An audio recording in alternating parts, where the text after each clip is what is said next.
Siapa? Miftahul Firdaus. Itu kenapa itu kok nggak masuk? Sakit.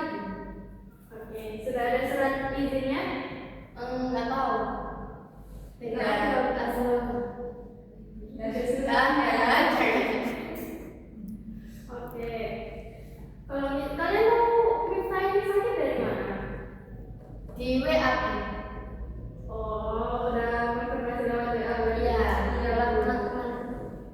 Oke. Baik, kalau begitu saya lanjut absen ya anak-anak. Terkasannya Hadir. Hana Hamidatul, Hadir. Aurora Rizky. Hadir. Oke, hadir semua ya. Sebelum itu, apakah kalian sudah tahu? Enggak unggul. Enggak dulu bahasa Bahasa Jawa. Jawa. Oke. Apakah ada yang sudah tahu bahwa bahasa Jawa itu apa?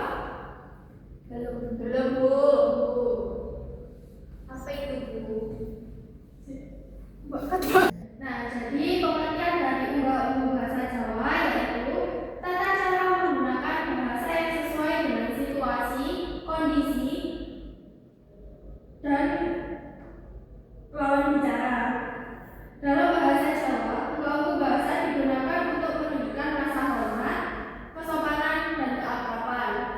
Nah, jadi di sini itu unggah-ungguh bahasa Jawa dibagi menjadi 3.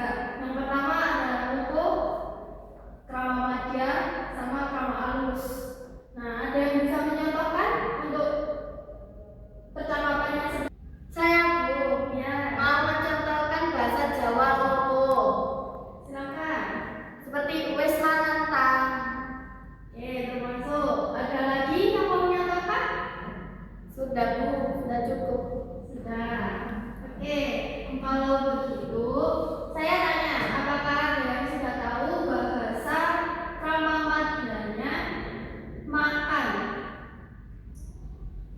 Dahan. Oke, betul. Kira-kira ada yang mau mencontohkan percakapan dalam bahasa Jawa enggak? Tidak. Mau kan? Bisa, Bu. Oke, kalau nggak ada yang mau saya tunjuk ya. Ya.